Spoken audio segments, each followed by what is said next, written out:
Welcome back to What Do They Know podcast.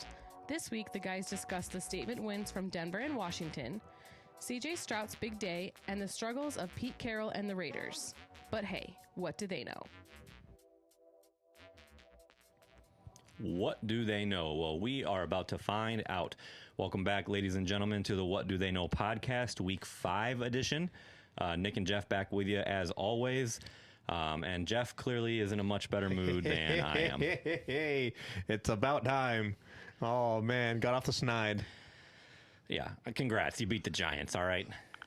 Hey, a win's a win. Yeah. Oh, man. Listen, I'm bitter, and I'll be the first to admit that I was a miserable human being yesterday.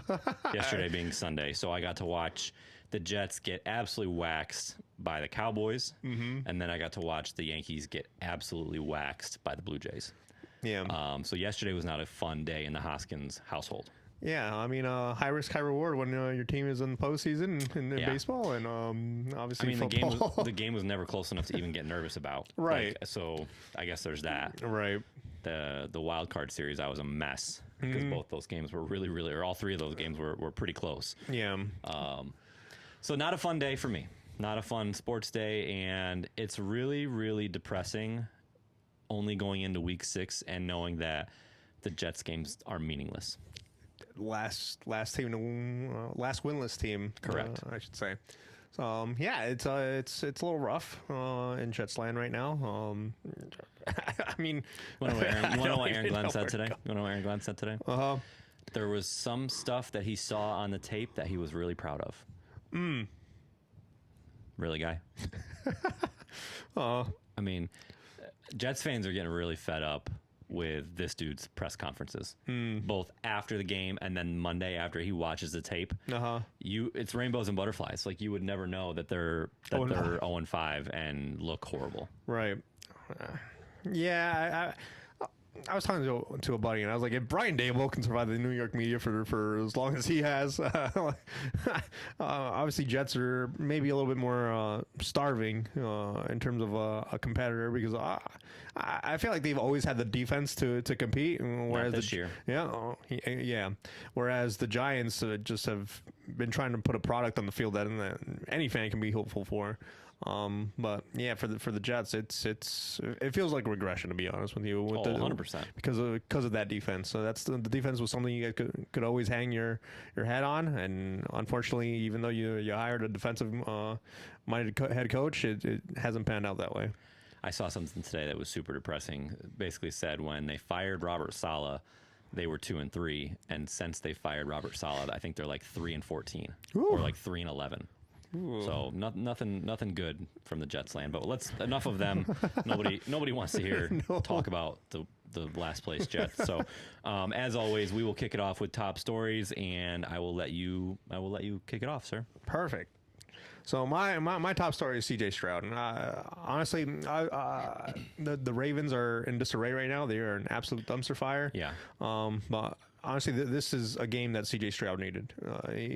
He's been struggling for most of last year, and then for the first month of this season, he's just been on the struggle bus. But 23 for 27 this past week, 244 and 4 passing touchdowns. That's something you can build off of.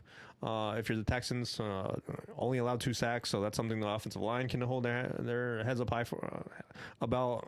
It's just going to be one of those things where do you go from here if you're Houston? DeMeco Ryans has to feel confident that CJ Stroud is probably back into his rookie form, and Houston needs that if they're going to compete for that division. Obviously, on the other side, Baltimore had Cooper Rush starting, no Lamar Jackson, so who knows where their mentality is at right now.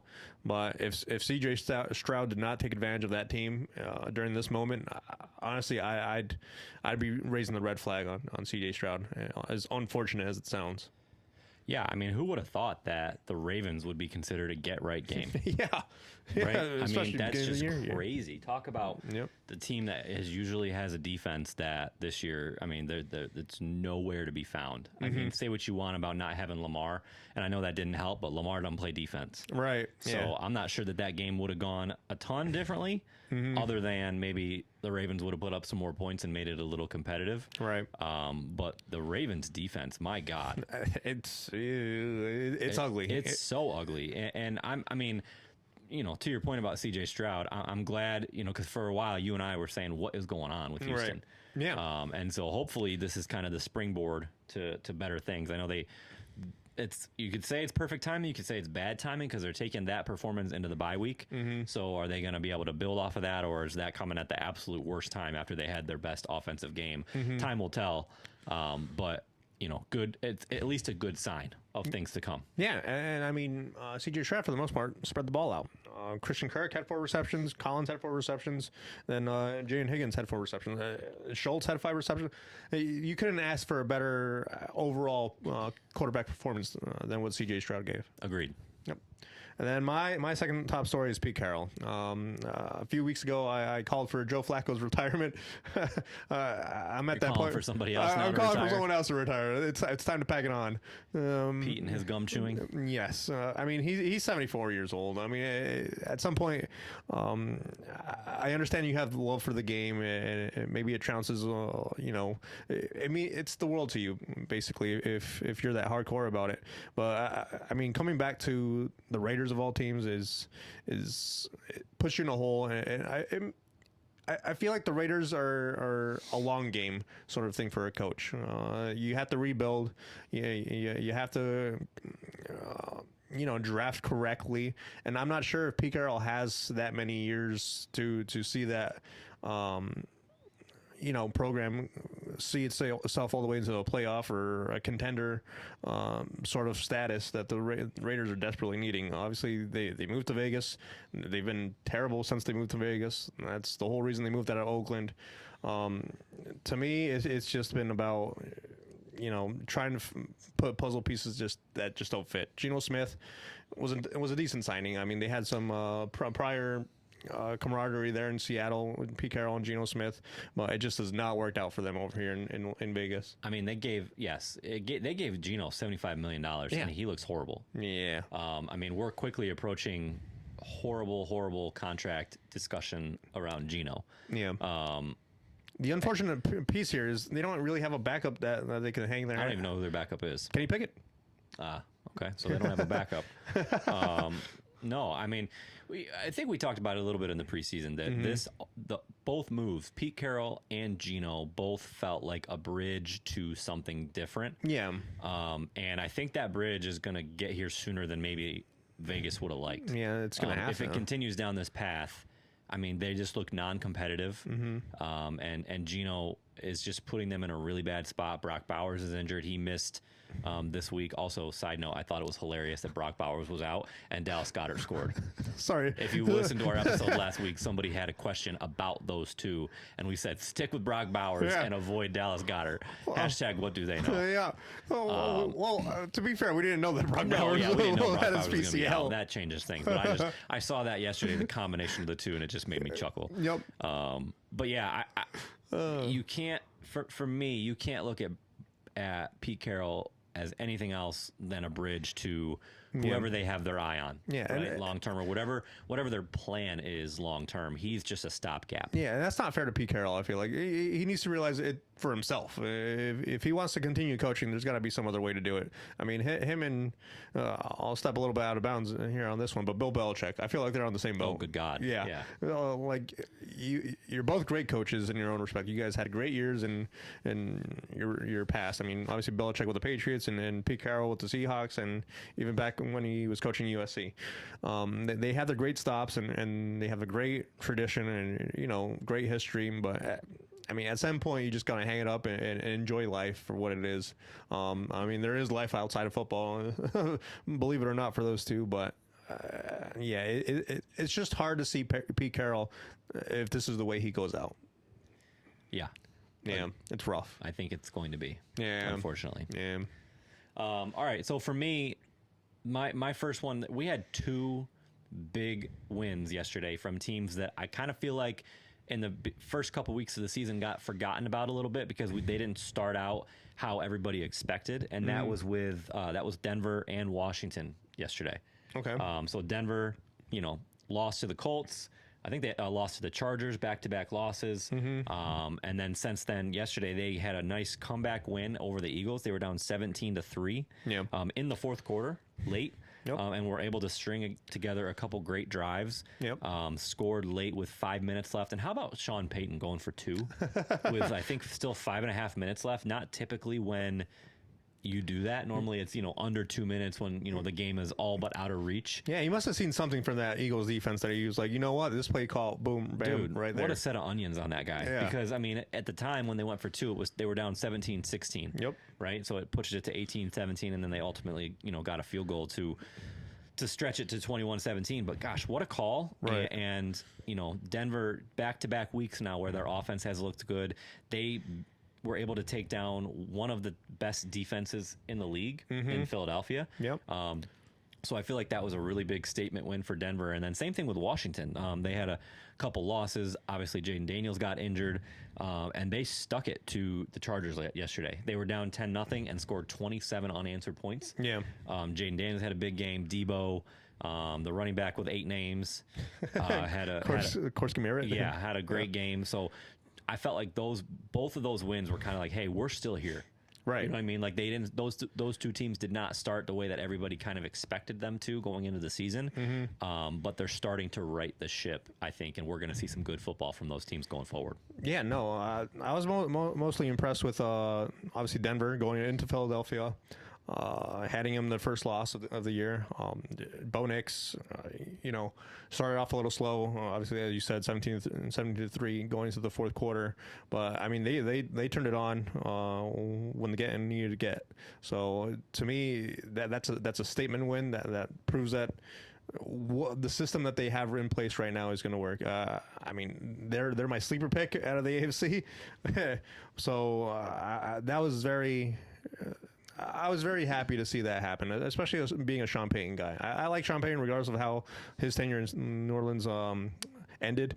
But yeah, to me, Denver is for real. Their defense is for real. There's just not much you can, ask for more in terms of Denver. In terms of Washington, I mean, their defense. Man, this was a defense that was just getting scored on and walloped last year. So to hold Justin Herbert and the Chargers to 10 points, that's impressive. Even with the makeshift offensive line that the Chargers have right now, Joel is on the IR, I believe. Yes, there's some weaknesses there on the offensive line, and they put a lot of pressure on Justin Herbert. I believe they got like 6 sacks or something. To me, yes, but it's still one thing to see it, another thing to actually go and take action upon it. And without Terry McLaurin there, your number one wide receiver, and Jane Daniels still put up some numbers. I think it's a very positive direction that Washington's going on. But when Terry McLaurin is back and Jane Daniels can start connecting with him a little bit more, I feel like this is a team that is going to be reflecting a lot on how they looked like last year when they made the NFC Championship game. Yeah, I agree. Big things to come from both of these teams. And to your point, you have Denver making it to the Super Bowl, don't you? Yeah. So you had to feel a little bit better about them after yesterday. Yeah, it's just about, I guess, obviously Bo Nix coming off his rookie year and then entering his second year. You don't really know what to expect. But I feel like there's a lot there that I anticipated that was going to grow from Bo Nix. A lot of poise, not a lot of pressure on him. The moment's not too big for him or anything like that. Especially with Sean Payton, who's been there, done that. With that mentality, backing you up, I feel like Denver's in really good hands there. Yeah, I agree. All right, so what are we overreacting to this week? Oh, the Saints, obviously. Oh, of course. They're going to win the Super Bowl. Undefeated the rest of the way. Absolutely. No, I mean, my number one thing, Spencer Rattler is the future. Oh, my God. Spencer Rattler. He's making me a believer. I mean, he's only thrown for 1 interception all year. What more could you ask for from a quarterback, to be honest with you? I mean, he's 67% completion percentage, almost 1,000 yards passing, 6 passing touchdowns. Nick, Spencer Rattler. I'll be honest with you right now. If the Saints have a top 5 pick, I'm leaning towards not going with a QB. Oh no, Oh no, are you guys going QB? Oh my gosh. This is the biggest overreaction I think you've ever had. The biggest. Probably. Well, that's why the segment is All right. overreaction. I love it. That's a banger of a start. I mean, come on. This is Spencer Rattler we're talking about. They beat the Giants. All right. Congratulations. Wear your jersey tonight and then burn it. And then burn it. Moving on from Rattler. Listen, all kidding aside, I told you last week after their game against Buffalo, I was impressed with Spencer Rattler. Right? He surely did not do anything to lose them the game. Right. He is a good passer. He looks like he's a good thrower of the football. Right. But he doesn't, he's not to the point yet where he's making plays for you. Yeah, he's not winning games for a team. He's not losing games, but he's not winning games. There's no games that are won because of Spencer Rattler. I think if to your example or your scenario, if the Saints have a top 5 pick, you have to explore a quarterback. Unless he continues, they rattle off, let's just say 7 to 9 wins and looks great. Which in that case they wouldn't have a top 5 pick, but right. You gotta look quarterback. Yeah, I mean, I'm looking at the season's end stats, so see how many turnovers he has, how many passing touchdowns he has. I mean, there's a lot of talent lacking outside of the quarterback position as well. It's not just all on whether it's Spencer Rattler or Tyler Shuck. Eventually, maybe. But overall, I feel like if you just put another quarterback, especially with this year's QB class, who I feel like a lot of people anticipated Arch Manning to be the name to get. Dude. But unfortunately, that is just not happening. He's not going to declare at this point. Yeah, no, there's no way. Yeah, he'd be ill-advised to declare this year. I just don't know who, in terms of quarterback prospects, you would take with the top 5 pick. I mean, the number one name is Sellers, I believe, from South Carolina. Nussmeier from LSU is getting a lot of hype. Yep. Yeah, it's not, from everything I've heard, it's really not a quarterback heavy draft, at least in the first round this year. That's where I'm coming from when I also think about Spencer. Do you give Spencer Rattler another year, or do you transfer the reins over to Tyler Shaw? So that's what I was going to say. I still fully expect that at some point this year we're going to see Tyler Shuck. Just because I don't think that the Saints are going to have enough wins to where they're going to be competitive and need to stick with a quarterback. Yeah. I think they're going to want to see what they have from Shuck. Yeah. Maybe it's the second half of the year. Yeah. But I still fully expect a quarterback change at some point this year. Yeah, which is fair. Yeah, but as of right now. So did you buy your Spencer Rattler jersey yet? Not yet. Okay. I need another performance just like All this. Right, fair enough. And then my second overreaction is the Eagles are bound to self-destruct. They are a ticking time bomb, I feel like. Even though they started off 4-0, they still have A.J. Brown and apparently even Devontae Smith.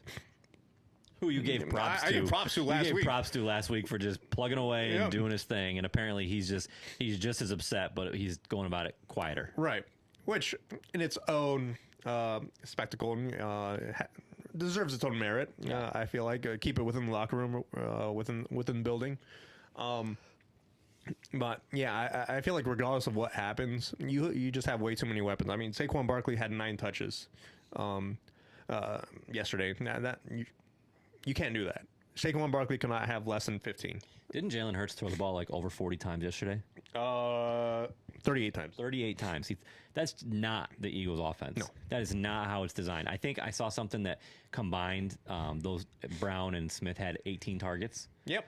Smith had 10 and Brown had 8 targets. Dude, it's just not the recipe for the Eagles. Yeah, These guys, if they want to win, they need to get over it. Yeah. I know it's easy for us to say, we're sitting here, talking about it, but it just goes to show, granted, they played a good defense yesterday with Denver, but if the offense all of a sudden is going to start to cater to those guys and their feelings, it's going to be a long season. Yeah. No, I feel like there's going to have to be a decision made. Either one of those receivers is going to have to get shipped out, or I don't even know what your other option is, to be honest with you, because I feel like if you stick out with those two and you start realizing that Saquon Barkley is the way to go, then you're just going to have to deal with it for the rest of the year. And I mean, kudos to Nick Sirianni to find a way last year to make it all work. But I mean, at what point do you sacrifice the locker room just to or maybe some wins to satisfy AJ Brown and Devontae Smith. I mean, especially AJ Brown, who's been a lot more vocal about it. But no, to me, it's Saquon Barkley's team. It needs to be Saquon Barkley's team. That's going to be your star player. That's how you're going to win football games. A tush push here and there, or whatever. But this is not a passing. Even though you have the talent for it, it shouldn't be a passing team. It should not be a passing offense. I feel like, they were able to get over it last year because they hadn't won it yet, and they were striving for something. And it almost, to me, kind of seems like, okay, like we got it. We won the Super Bowl. Now give me my touches. Right. Now I don't care about it as much. Now I want the ball. Right. That's what it appears, because nothing's changed. Like everything should still go through Barkley. Right. He's still a stud. They still have a great offensive line. Jalen Hurts is still the same quarterback. Now, why all of a sudden would you drastically change your game plan to make sure that these guys get the ball that much? Yeah. It just doesn't. It doesn't make sense to me. Yeah. No, I can't explain it. But. Something's gonna change. Something's gonna have to snap, and I just don't know what it's gonna be. Yeah, well, I agree. It's a ticking time bomb. Yep, perfect. Was that both of them? Yep. All right. Now it was both. So yesterday was probably the worst loss I've ever seen in professional sports from the Arizona Cardinals. Yeah. I'm not even trying to be, get a headline. I'm dead serious. Yeah. Like that was, so they were playing the 0-4 Titans, right?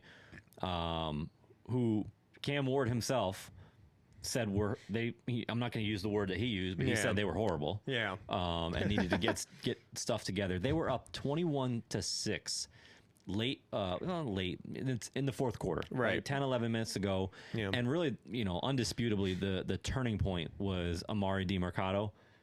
Breaking the 70-yard touchdown, and once again dropping the ball before he crossed the goal line. Yeah, a walk-in touchdown, and he decided to celebrate prematurely. The ball went out the back of the end zone. The Titans get the ball. They go down and score. They get the ball again, and one of the craziest plays I've ever seen, which is something I feel like I would typically associate with the Jets. Cam Ward throws a pick in the red zone. Cardinals get it. They fumble. The ball gets kicked around and it gets recovered in the end zone by the Titans for a touchdown. Yeah. I mean, you can't make it up. And then the defense just opened its arms and said, "Here you go, guys." Under 2 minutes, and Cam Ward was just able to throw the ball to Calvin Ridley all over the place and get him to, I think, like closer than the 5 for basically a chip shot game-winning field goal as time expired. I mean, you talk about just a back-breaking game for a team and for a culture. I don't know how they get past that. I told you this earlier. I think that they're going to get waxed by the Colts on Sunday just because of everything that happened yesterday. Yeah, I mean, this breaks spirits. This breaks, belief in what you're doing. Just like we were talking about the Eagles being a ticking time bomb. I feel like the Arizona Cardinals are a ticking time bomb. What's going to explode? I don't know. To me, you can go two ways about this. You can either, go the classic cop out of firing your head coach and say it's Gannon's fault. He's punching guys on the sideline. He basically punched DiMercato over the fumbling that football. But I mean, you can either do that, or you can finally look at Kyler Murray through a microscopic lens and be like, "Hey, is this guy going to take us to the promised land, or to somewhere we haven't been before since the days of Kurt Warner?" Honestly, my answer is I'd probably start looking at other QB prospects or something. When DiMercato fumbled that ball, I feel like that was a time a leader of a football team should have came out and set everybody straight, reassure everybody that the offense is going to march down, score some points, and everything's going to be A-okay. But Kyler Murray let that game slip through his fingers as well. Whether he has the same amount of blame as, like, say, DeMarcado, I don't. That's tough to say, but at the same time, Kyler Murray, this is supposed to be your football team. You're the one who's supposed to be out there making. You're the franchise quarterback. You're the one who's supposed to be making sure that these sort of things and these sort of lapses and these sort of defeats aren't happening. Obviously, Gannon, he was frustrated, and I mean, do you blame him for kind of hitting DeMarcado in that situation? I mean, this is something that happens every single year in the NFL, and yet somehow, some way, someone always does it, and it always ends up, costing the team the game or something, and that's why it always makes headlines. But to me, I feel like there's more proof that Kyler Murray is just not the guy for Arizona. Well, so he always gets heat for his body language on the sideline, even on the field. He walks like he's demonstrative. He walks like he's pissed off all the time. Yeah. So his body language is always pretty poor. Yeah. But yesterday was at an all-time high. I mean, he was slouched on the bench. Even when the game was still going on, the defense was on the field and needed a big stop. You would have thought that his dog died. I mean, he was slouched over, looked like just depressed, no energy whatsoever, just did not look like a leader of men and a leader of a football team. And so putting his personal characteristics aside, from a football standpoint, I don't think that their offense, and I think it's largely because of Murray and the way that he plays, I don't think that style is ever going to go anywhere, because their whole offense is catered around completions anywhere from like 5 to 10 yards. They are a completion-based team. They want to dink and dunk and be methodical, and occasionally they'll throw one into Marvin Harrison Jr., or they'll throw, the 10 to 15 to 20 yard pass to Trey McBride. But that's few and far between. Their offense is boring. Yeah. And largely, they lost James Conner, they lost Trey Benson, so they're dealing with third and fourth string running backs. So that's a part of it. But the pass game, I just think is it's borderline inept to me. Yeah, they're going to have to evolve at some point, because obviously without James Conner or Trey Benson, you're down to Michael Carter and DeMarcado. So something has to, whether that's Kyler Murray throwing a little bit more downfield to Marvin Harrison or Trey McBride, or utilizing some of your other wide receivers there. I know Petzing has been getting a lot of heat there as the offensive coordinator for Arizona. And rightfully so. Yeah, oh, absolutely. He's been getting heat since last year, I believe. So there's definitely has to be some sort of evolution. Whether the problem is, and we've seen it with back when Cliff Kingsbury was the head coach. I mean, how coachable is Kyler Murray? That's the thing. Even if you do try to evolutionize your offense and maybe create a little bit more of a spread offense and throw some deep balls, is that something Kyler Murray is open to, or is he going to look downfield and be like, oh no, there's a safety there, I'm just going to take off with my legs and see what I get? To me, it's a no-win situation right now for Arizona, and it's disappointing to see them implode the way they did against Tennessee, and honestly, it feels almost like a precursor for how the rest of their year is going to be. 100%. My dad was texting me during the game, and towards the end when Tennessee was driving, and he was like, "Are they really going to blow it?" And I'm like, "Yeah, yes, because they're frauds." Right. Was exactly my text back to him, because I think they are. Yeah. Which is super disappointing, because I think you have them winning the division. Yeah. I have them winning a wild card spot, and I don't think they're going anywhere this year. Probably not. So as bad of a loss as that was, I think we had equally as an impressive win Thursday night. Right. The Niners, what Kyle Shanahan was able to do Thursday night against the Rams was, I would say, one of the best coaching performances I've seen in a while. Oh, yeah. And overall this season, bigger picture, like coach of the year talk. But specific to Thursday, dude, like I heard, when they released the injury report, Ricky Pearsall, Juwan Jennings, Brock Purdy, George Kittle's already out. Dude, I immediately picked the Rams as my eliminator challenge, because I'm like, there's no way in hell the Niners are going to beat them. Yeah, how could you not? Yeah. And then freaking Mac Jones throws the ball all over the field. Yeah. And so Mac Jones looked amazing.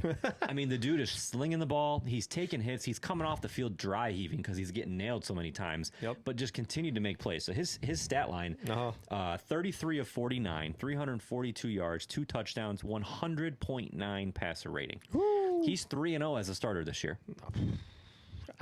Brock Purdy who? I was just going to say Brock that. Purdy Brock who? Purdy who just gave the dude hundreds of millions of dollars. Yeah. And Mac Jones is looking like what Brock Purdy should look like. Right. Yeah. It's insane. Like I was blown away watching Mac Jones on Thursday. Yeah, no, I mean, all the compliments to the chef on that one. Mac Jones was just, I feel like this is the promise that a lot of Patriot fans kind of like gave up on. Mac Jones would have, some highlights This here. is and what there. happens when you have an actual offensive coordinator or an Exactly. offensive mind, Yeah. i.e. Kyle Shanahan, rather than freaking Yeah. somebody, Matt Patricia, coaching offense, who's a defensive coordinator. What a stupid thing that the Patriots did. Anyways, Yeah. proceed. But yeah, it just go. It was going to leave me. It goes to show how good coaching is, and yeah, I agree with you. This is head coach of the year sort of performance by Kyle Shanahan. It's something that I feel like no one really anticipated. I mean, Mac Jones with absolutely a bunch of probably like mechanics or plumbers or anything. Just trot him out there, and he was what'd you say, 49 times?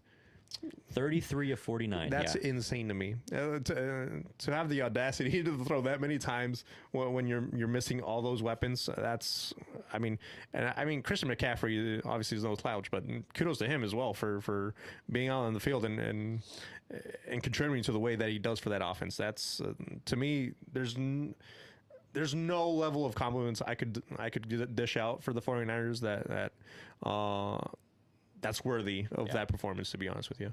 Crazy. So I mean, they're 4-1. They have 3 wins. Yeah. They're 3-0 in the division already. Courtesy of Mac Jones, and they're sitting pretty. And I loved his answer after the game because it would have been so easy for him to stir up any sort of controversy with the way that he played. And somebody flat out asked him, like, I don't know the exact words, but basically like, does he think that he's going to compete for the starting job? Right. And his answer was, look, I got brought in here to be the backup to Brock. When he's back, he's going to be the quarterback, and I'm just here to get as many wins as I can when I'm playing. Right. I'm paraphrasing, but that was the gist of what he said, which I thought was a great professional answer. But, dude, kudos to him and freaking kudos to Kyle Shanahan. Game of the year, honestly, as far as coaching and how impressed I was with the team so far this year. Yeah, no, Kyle Shanahan, kudos to him, and honestly, in the future, I'm looking at Kyle Shanahan as that level of upper echelon coaches now. Like that, there's just no doubt in my mind that he elevates that team. Obviously, we discuss all the time about how Brock Purdy is the sum of the things around him. I think Kyle Shanahan is the X factor for that team. He's the one who elevates that team to levels that maybe their talent doesn't reach. Agreed. Yep. Agreed. All right, we will jump over to power rankings. I had a tough time with this week, but I'll let you go first. Okay. So, number one, I feel like it's almost a no-brainer for me right now, and that's the Indianapolis Colts. Wow. Okay. Simply because of the way they're winning. They've been blowing out teams left and right.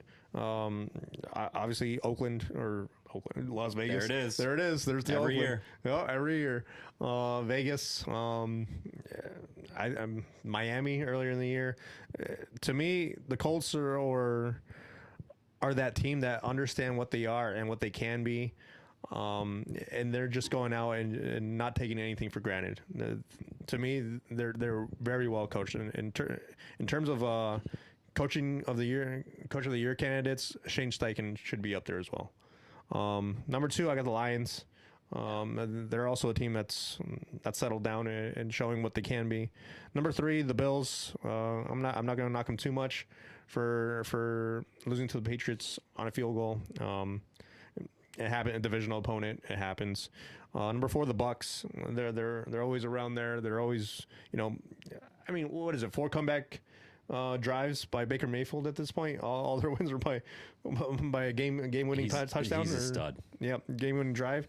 It's and Matt incredible. Rookie of the Year. Just give it to him. Give it to him now. Yeah, and then number 5, I had a hard time with number 5 simply because of all the 4-1 teams, but I gave it to the Broncos. Okay. I think they're starting to hit their stride, and I feel like they're going to be a tough out for any team. Okay.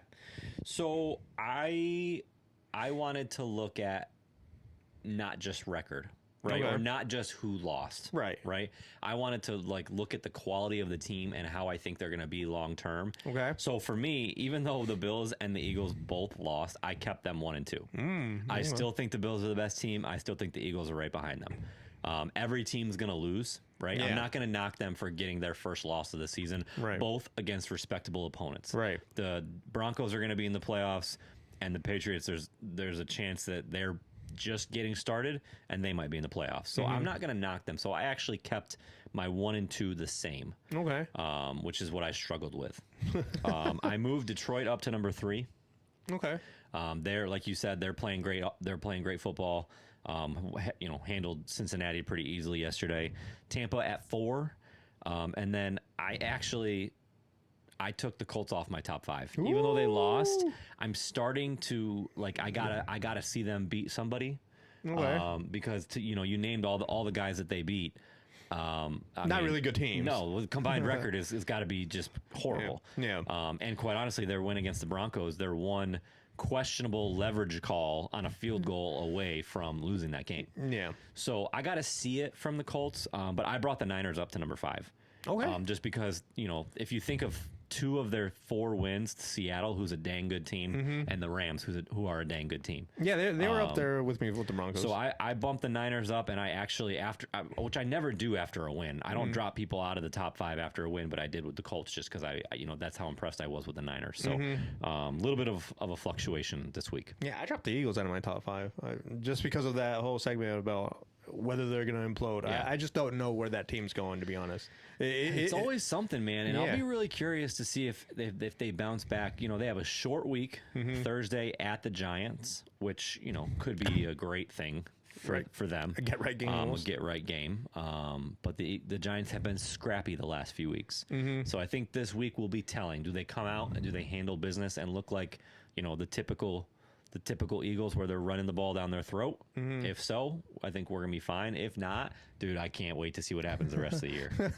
I know a lot of Eagle fans that at work, and I'm be curious to hear what they think if they continue to lose like this. But Right. All right, fantasy portion of the show. Oof. Do you have anything? Because I got a couple different questions that I kind of just came up with. So I'll let you go first. Let you go first. Well, I just had some running backs whether it was time to give up on these guys. Okay. Obviously, Rico Dowdell had a huge game for Carolina. Yeah. 23 carries for 206 yards of TD. Yeah. I mean, at this point, do you give up on Chuba Hubbard, to be honest? I really hope not, because I have him. Yeah. And we're in a 14-team league where options on the waiver wire are slim to none. Yep. So I really need Chuba Hubbard to continue to play, because I picked up some dude, I don't even know his first name. His first initial is Z for the Vikings, and he did Jack Diddley squat.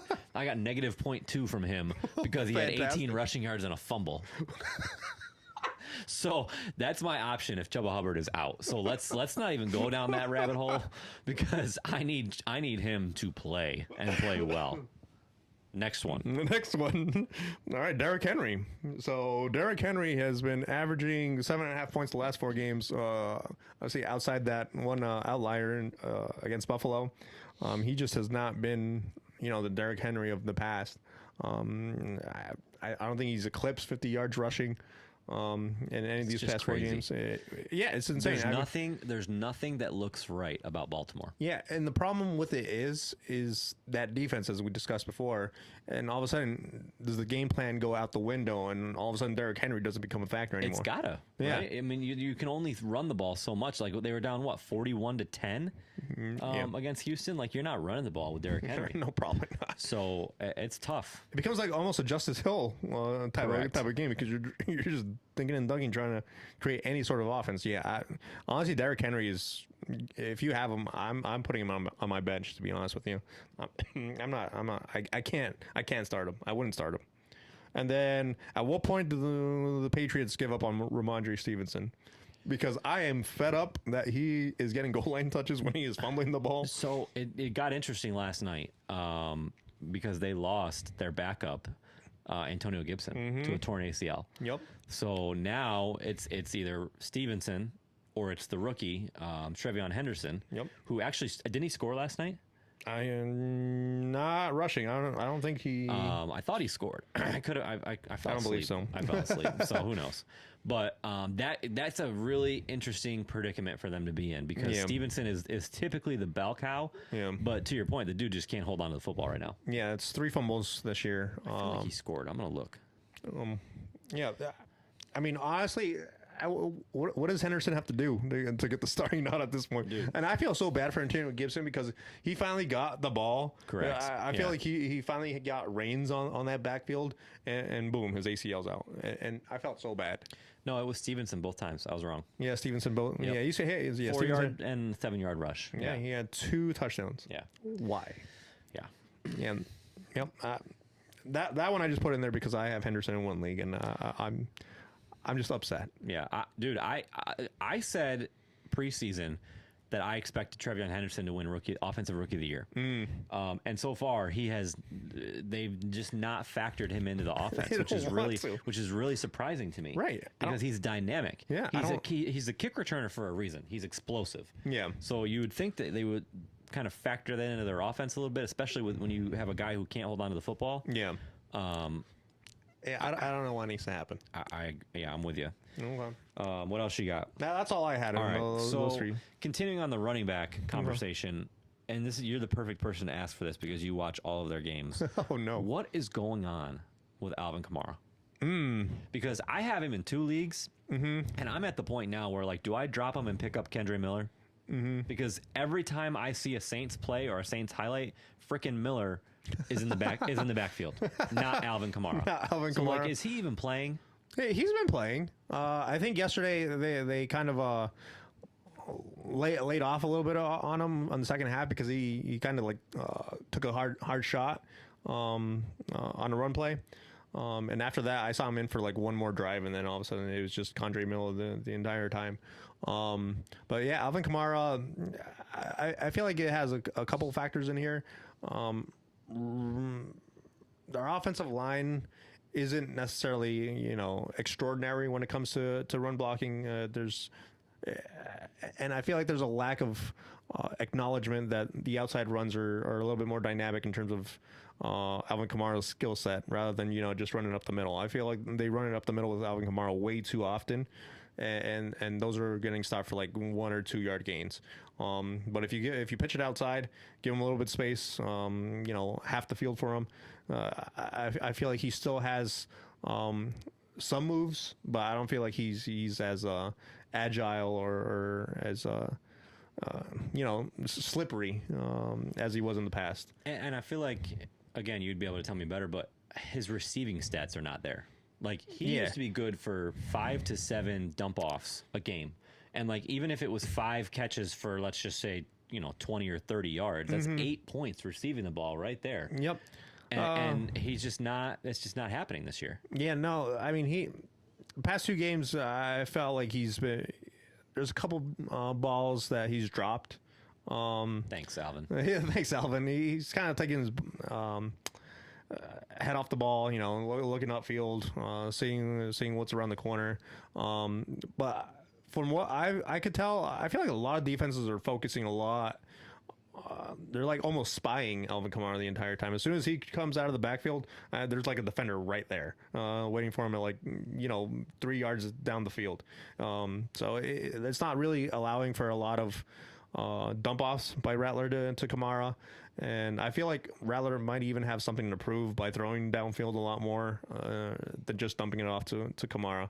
I feel like it's a combination of a lot of factors. It just so happens that Kamara is not the beneficiary in this standpoint. And I mean, it's hard to say not to pick up Kendre Miller because you don't know where they'll be at in terms of the trade deadline and whether they trade Kamara.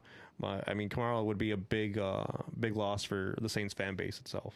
Yeah, and I mean, the only reason I haven't picked up Miller yet is because other than the 1 touchdown he had last week against the Bills, he's playing a lot, but he's not putting up big statistics. Yeah, no. He's more of the, go up the gut. He'll make 1 cut and then, see where that gets you. But like I said, the offensive line isn't really creating that push. That's going to create, an explosive 50-yard run play for Condre Miller.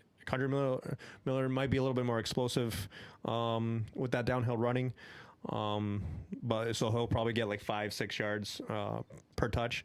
But to me, that's more his skill set. But he's just not getting enough reps right now to really be a focal point in terms of fantasy wise. So last one for me, and this is selfish because I have this person.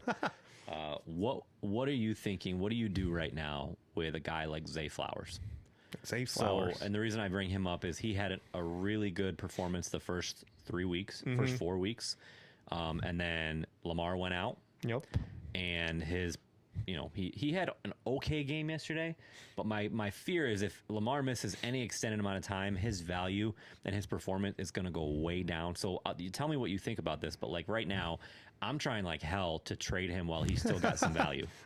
That's what I'm trying to do because like he's had a great 3 or 4 weeks. You look at his points, his totals, you'd think, yeah, that, that's, and quite honestly, try and take advantage of somebody who may not be paying attention. Right. And realize that Lamar is out. Right. That's where my mind is with Zay Flowers, because I feel like I got to make something happen with him before, all of a sudden Lamar's out the next 4 or 5 weeks and Flowers is putting up no production. Right. Yeah. No. So there's I feel like there's two sides to this. Zay Flowers has never been, that prototypical wide receiver 1 guy. He's more of like a slot receiver, wide receiver 2 that sneaks into, the open, soft side of the zone or something, beats his man coverage every once in a while. But he gets more open because of Lamar Jackson and last year Derrick Henry creating those soft defenses, passing defenses, because everyone's trying to, scrunch the box, trying to stop the run.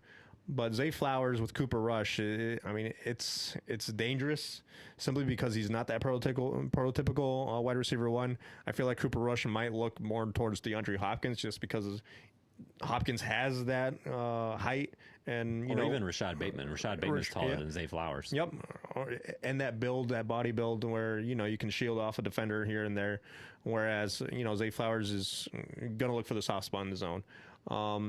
But yeah, Zay Flowers that's a tough bet, especially with someone who doesn't have a whole lot of reps with in Cooper Rush. My only hope that I have, and the reason why I haven't really devoted my time to trying to find a trade partner for him is I feel like they're going to be down a lot. Yeah, they're going to be passing. They're going to be throwing the ball a lot. Yeah, which bodes well for Flowers. So that's he's the one guy where if I look at any of my teams that I have, I'm like, all right, I really got to decide what I want to do with him, because now I firmly believe if you're going to trade him, now's the time. Yeah, if you want to try and replace him and get some value before he plummets, if he plummets, got to do it now. Yeah, and obviously with hamstring injuries with Lamar Jackson, who knows how long that's going to take to heal, and then all of a sudden is Lamar Jackson going to run the same amount that he did before? There's so many questions and variables that go into the Zay Flowers question. To me, if you can find a trade partner for Zay Flowers, I try to sell high on him, especially if he has a big game with Cooper Rush. I'm not sure if any. I don't think one big game with Zay Flowers from Cooper Rush is gonna be the telltale sign of that's gonna be the consistent output that Zay Flowers is all of a sudden gonna start doing. But passing volume, it'll be there simply because the defense is atrocious. But whether Cooper Rush or Lamar Jackson is the same after he comes back, it's hard to say. Yeah, I'm not loving it. Yeah. All right. So we will wrap up with our picks as we always do. I did a little better this week. You went 2-1, didn't you? I went 2-1. So just kind of recap here. My lock was the one I got wrong. I picked the Chargers over the Commanders. They were favored by 2.5. I correctly predicted the Panthers over the Dolphins. Dolphins were favored by 1.5. And then our game of the week was Bucks over Seahawks. I'm always taking Baker. Yeah. I took the Bucks. So I went 2-1, 5-10 overall. 5-10. You count yours up there, buddy. Before I you don't start want to. Yeah, before you start laughing. No, because I heard yours. Like, man, what's mine, dude? You're probably bad. Maybe a game or two better, but not by much. Even I don't know about that one. I know I got that lock wrong. What did I get right? I know I got something right. Lock was the Saints or the Giants. Hey, the Saints pulling through. Good job. Hey, way to go. And then my upset was the Browns over the Vikings. They almost pulled it off. Yeah, they did almost. You're right. Yep. All right. So, so my lock this week, I have the Cowboys minus 3.5 over Carolina. Okay. And then my upset is the Titans over the Raiders. So a team coming off a big win versus a team coming off of a really bad loss. Yeah. So I like that. Raiders favored by 1.5. Cowboys only have to cover by 4 for that lock to hold. Cowboys are playing very, very well right now. That's crazy to me. That's only a 4-point spread. I know. That's why I jumped at that one. Yeah. So we'll see there. And then our game of the week is going to be Sunday Night Football, Detroit at Kansas City. I'm taking Detroit. Okay. Yeah, so my lock, I didn't like any of the rest of the games, to be honest with you, but I went with the Rams over the Ravens, even though it's a 7.5-point spread. Yeah, that's a little bit tough to cover, but I feel like Matthew Stafford and Kyrie Williams are flying high right now. Those guys are putting up points in all sorts of ways. Puka Nacua, you name it. The Ravens, I feel like, have no answers for any of it. And then my upset, I got the Jags over the Seahawks. Seahawks traveling I thought east. about that one, yeah. Yep, 1.5 points spread on that, but Jacksonville, we'll see how they do tonight against Kansas City, but it's hard for a team from the Pacific Northwest to travel all the way down to Florida, and gosh, that's gotta be a long flight. That's gonna be a long day for Seattle, to be honest. And the game of the week, I also picked Detroit over the Chiefs. Okay. Detroit's just way too good right now. Yeah, agreed. Yep. All right, well, that'll do it. Hope you guys enjoyed. Thanks for tuning in. As always, Hey. Send us some feedback, send us some comments, some top stories. Hit us up on social media. We are now also on TikTok. Oh, the tickety talk. So we added that to our repertoire. So please give us a follow at What Do They Know Pod. So we post some reels on there, some content. Give us some feedback, comment, let us know what you think. And as always, we'll see you next week. We'll see if the Saints can make it 2-0. Let's go. Not likely. Goodbye. Goodbye. We want to hear from you. Stir up some conversation or controversy and reach out to us on our social media platforms to add to the weekly conversations.